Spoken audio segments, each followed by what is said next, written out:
Situasi di Gaza masih jauh dari kata damai. Militer Israel lagi-lagi meminta evakuasi besar-besaran di sejumlah wilayah Gaza. Perintah ini menandai bahwa Tel Aviv bersiap memperluas operasi militernya di Gaza. Padahal, saat terlibat konflik dengan Iran, Israel bersedia membuka peluang perdamaian.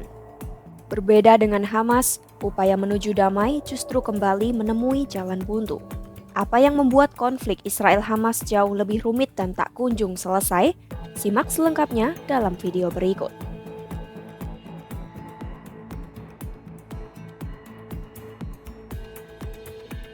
Konflik di Gaza telah berlangsung selama lebih dari 630 hari.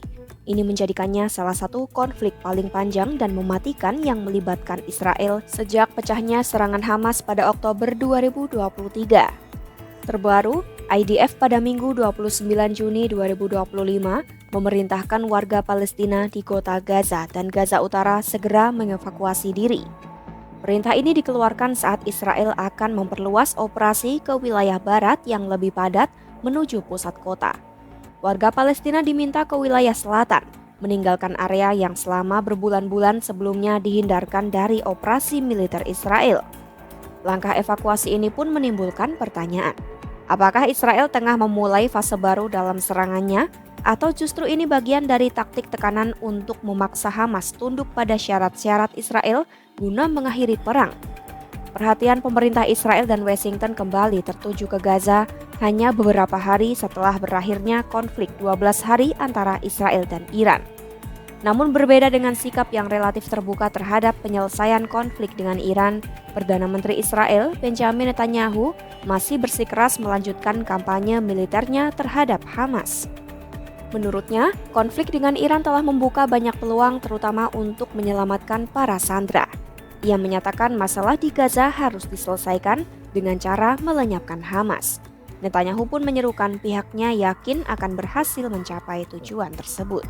אני רוצה לבשר לכם שנפתחו, כפי שאתם בוודאי יודעים, נפתחו הרבה הזדמנויות עכשיו, בעקבות הניצחון הזה, הרבה מאוד הזדמנויות. כמובן שאנחנו נצטרך לפתור גם את עניין עזה, להכריע את החמאס, אבל אני מעריך שאנחנו נשיג את שתי המשימות. אבל מעבר לזה נפתחות אפשרויות אזוריות רחבות. Presiden AS Donald Trump sendiri menyatakan keyakinannya bahwa kesepakatan antara Israel dan Hamas bisa dicapai dalam waktu seminggu. Namun, ia tidak menyebutkan rincian atau dasar dari optimisme tersebut. Melansir The New York Times, para analis menyatakan belum ada indikator jelas mengenai perubahan posisi dari kedua pihak. Sumber dari pejabat Israel dan tokoh yang terlibat dalam isu ini menyebut tidak ada kemajuan nyata dalam negosiasi. Sejauh ini, Israel dan Hamas tidak melakukan pembicaraan langsung dan belum mengirimkan tim negosiasi ke mediator seperti Qatar dan Mesir. Ini memperlihatkan posisi kedua pihak masih sangat berjauhan atau beda keinginan. Hamas bersikukuh hanya akan membebaskan semua sandera jika Israel menarik seluruh pasukannya dari Gaza dan memberikan jaminan internasional untuk mengakhiri perang. Sebaliknya, Israel menuntut Hamas menyerah total, melucuti senjatanya, serta memaksa para pemimpin Hamas mengasingkan diri. Hingga kini, kedua pihak menolak tuntutan masing-masing. Meski begitu, tidak tertutup kemungkinan bahwa diskusi tingkat tinggi sedang berlangsung secara terpisah dan rahasia.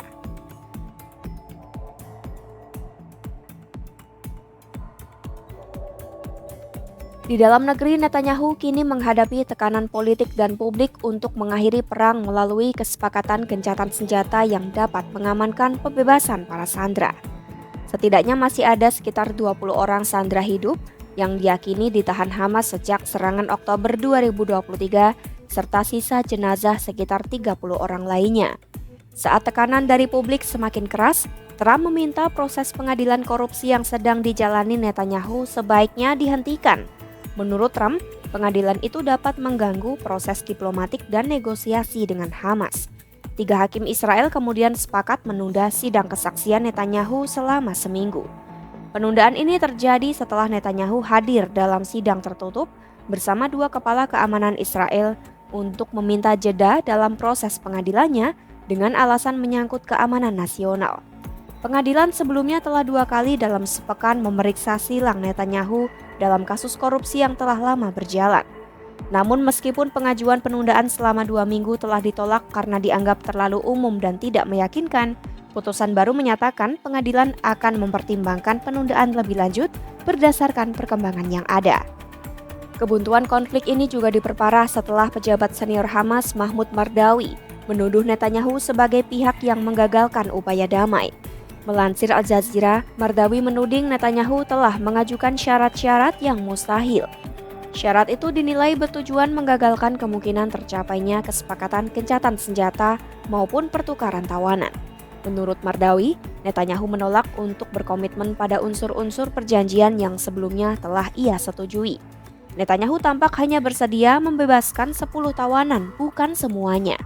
Oleh karena itu, Mardawi menyimpulkan Netanyahu tidak benar-benar menginginkan kesepakatan. Di sisi lain, perintah evakuasi terbaru berpotensi mempengaruhi ratusan ribu warga Palestina. Sebelumnya, sebagian besar penduduk Gaza Utara telah meninggalkan rumah mereka akibat pertempuran. Namun banyak yang kembali selama masa gencatan senjata 2 bulan yang berakhir ketika Israel melanjutkan operasi pada pertengahan Maret 2025. Sejak saat itu, negosiasi untuk gencatan senjata baru menemui jalan buntu. Israel menerima berbagai versi proposal dari utusan khusus Gedung Putih Steve Witkoff.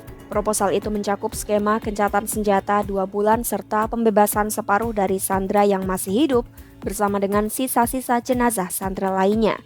Gencatan senjata permanen direncanakan akan dirundingkan selama periode 2 bulan tersebut. Namun kenyataannya, titik-titik krusial masih tetap menjadi penghalang karena Israel-Hamas tetap pada kehendak masing-masing. Konflik Israel-Hamas terus berlanjut karena kedua pihak memiliki syarat damai yang saling bertentangan. Israel bersikukuh perang hanya akan berakhir jika Hamas menyerah, sementara Hamas menuntut penarikan penuh pasukan Israel dari Gaza serta jaminan internasional. Gagalnya kompromi, ditambah dengan tarik ulur kepentingan politik dan saling curiga, menjadi penghalang utama gencatan senjata. Selama Israel dan Hamas masih bersikeras pada syarat masing-masing, perdamaian tampaknya tidak akan lebih dari sekadar wacana. Pantau terus perkembangannya hanya di YouTube Kompas.com.